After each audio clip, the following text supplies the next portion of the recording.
movie style, slow-mo, eyes meet across a room kind of whoa chemistry of like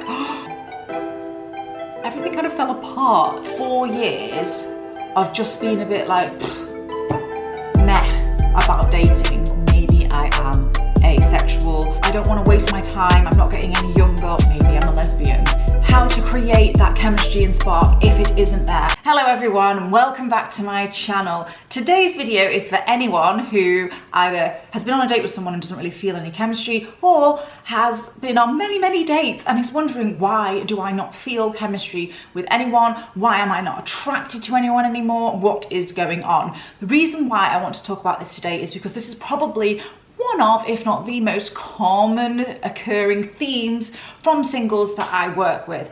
Much of the time, second dates don't happen purely because there wasn't that instantaneous spark or chemistry. So we do tend to place a fair amount of emphasis on how you're feeling on a first date, whether you're feeling that fantastic, exciting energy that you get when you're super attracted to someone. I'm a real advocate for looking at your dating patterns. So today I am going to very briefly talk through 3 situations whereby I had instantaneous attraction with people and what those scenarios were, and just point out reoccurring themes within my past dating life. And then I'm going to give you some tips for how to create that chemistry and spark if it isn't there. My first example is from my childhood.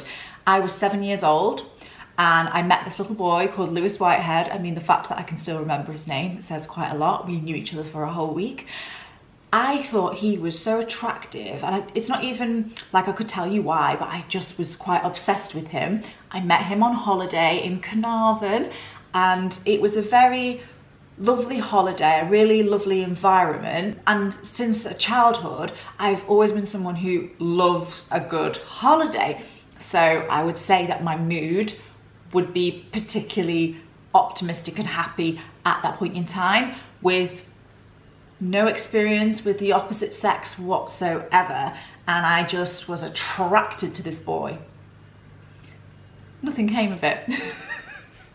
I don't know why I'm saying that, like you might think that we're still together. The second time that I felt massive chemistry that was, I'd say, like kind of like movie style, slow-mo, eyes meet across a room kind of whoa chemistry of like, oh, this person is so attractive, was with my first love. His name, I'm not going to tell you. I was about to say his name. Anyway, we met and I had just moved from my family home to Liverpool, which was where I was studying, and it was Freshers Week. So I was in a new environment. So we've got new environment twice. And I was feeling so excited. So there was an emotion of excitement there already. I was in a new scenario. I was a bit drunk and we were introduced to each other, and I was just instantaneously attracted to his incredible blue eyes. That was the extent of that attraction, that initial attraction. And that initial attraction then obviously caused me to get to know him a bit better. And we had what I would regard like quite a nice relationship, very passionate, for 6 months. And then everything kind of fell apart.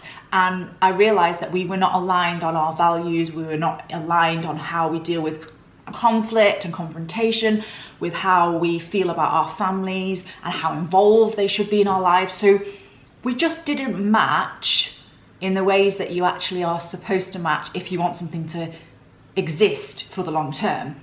The third person that I was wildly attracted to was somebody that I met when I first moved to London, which means I was 22. I'm going to say I was 22, I'm not sure. That kind of age. Just moved to London, met him in a nightclub. I wasn't sober again. It was a new environment again. And he was quite mysterious. He was different from anyone that I'd ever met. He was very attractive. He was a male model. And generally speaking, very unsuitable for me. But I got very sucked in to the spark and the chemistry. So with these 3 examples, there are patterns in that I was quite young, I was quite inexperienced with dating and love and hadn't been burned yet, really, not deeply. I'd had good experiences, like up until these points, and I was in new environments every single time. And in 2 of those scenarios, I had alcohol involved, and in all 3, I was in a good place mentally. So I was in a good mood, excited, whether that's because I've had a drink or not, I don't know, but I was feeling good. I recall being so excited when I first moved to Liverpool, being so excited when I moved to London. And the childhood one, I guess, is less relevant, but it does fit in with the framework of spark might happen in this situation.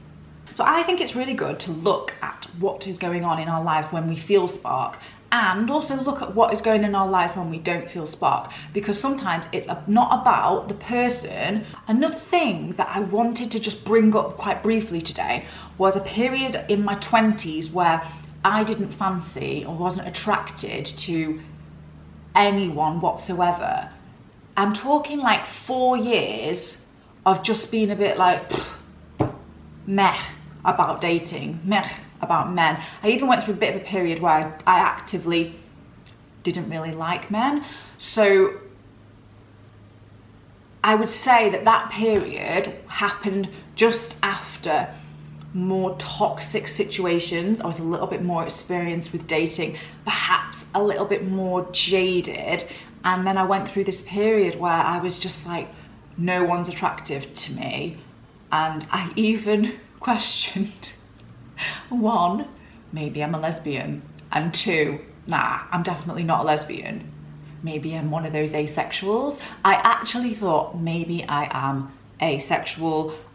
That's it for me. I'm never going to be attracted to anybody. Whereas when I actually reflect back, and I think this is quite interesting, and I think that we can often reflect back and look at things once it's happened and see things really, really clearly that we can't see in that given moment. It's really difficult when you're in something or in a zone or a state to actually see what's going on. So if you're in a state where you are not feeling that attracted to anybody, I want you to look at what's going on in your life or what you might be holding on to that might be actually preventing you from moving forward. So my very first tip for anybody who isn't feeling that spark or that chemistry instantaneously, like ever, is to have a little look for patterns where spark has happened and have a think about where those relationships went.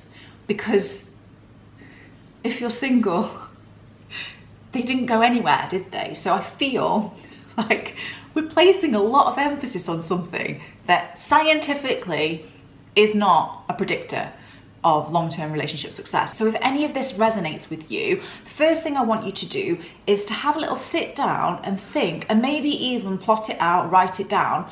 Have a think about all the times where you felt spark with someone. What situation were you in? Where did you meet them? What happened specifically? What kind of mood were you in before you met them? Were you in a new environment? Was it on a date? Do you just spark with everybody? If you're sparking with everybody, you're probably not watching this video. Have a little think and start to question those scenarios. What age were you?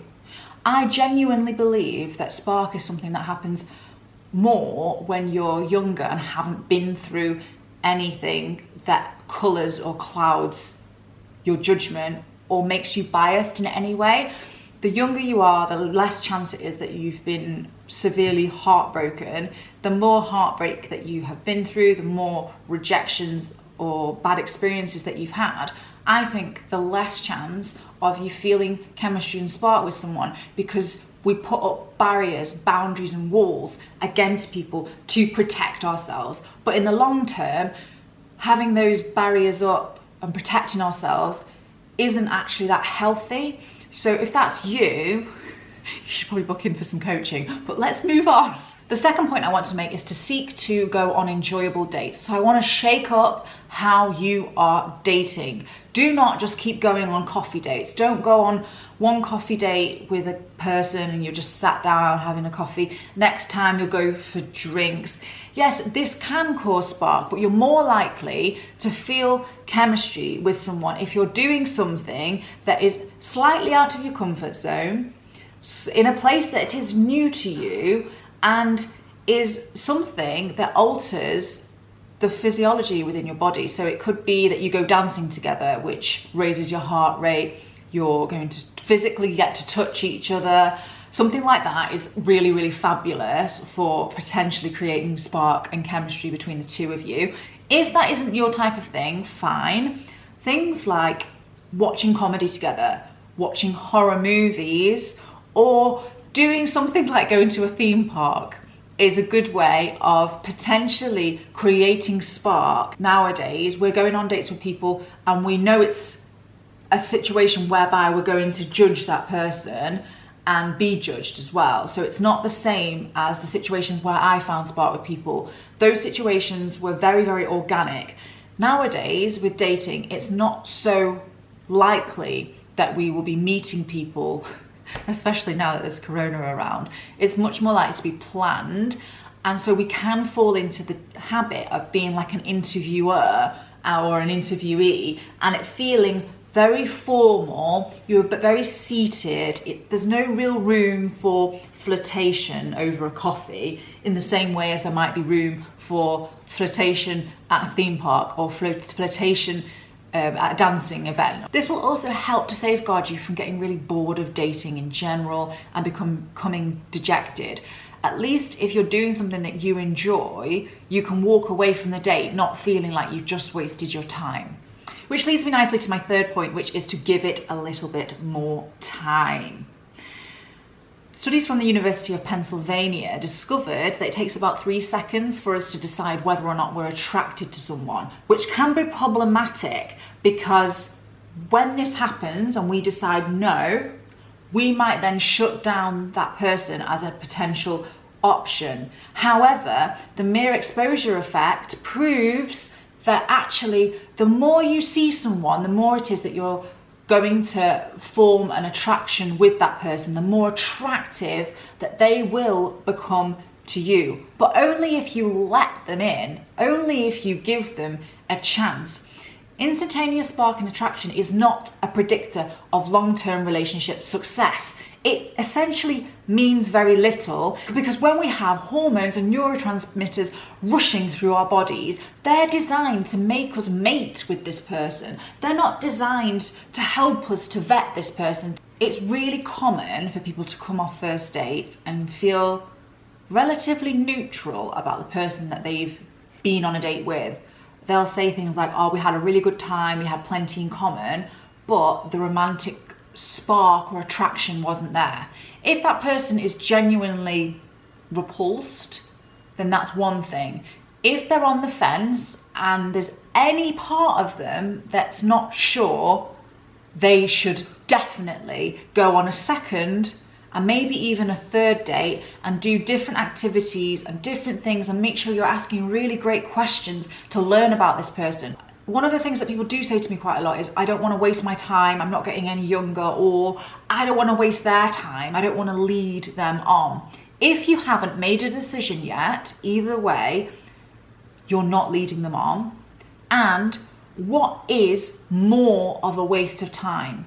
Going on 3 dates with someone nice and seeing if the spark happens and finding out that it's not going to, or having great levels of instantaneous chemistry, getting into a relationship with that person, it being great for a year, and then suddenly realizing this is wrong, this relationship's not got legs. What's more of a waste of time? Have a think about that one. It's like, I don't mean to patronize anyone here, but it's one of the things that people say a lot, and I'm like, well, no, you're not wasting time, because you're not giving mere exposure an opportunity. You're not giving them an opportunity for you to see what is attractive about them that is not about what they look like on the very, very first impression, because our first impressions are often wildly wrong. Thank you so much for watching today. If you've enjoyed this video, please don't forget to like, comment and subscribe. Let me know if there are any topics that you want me to cover, or if you have any questions. If you're interested in any one-on-one dating coaching, you can just head on over to my website. You can also follow me on social media at Abby Blears. Thank you very much. Bye-bye.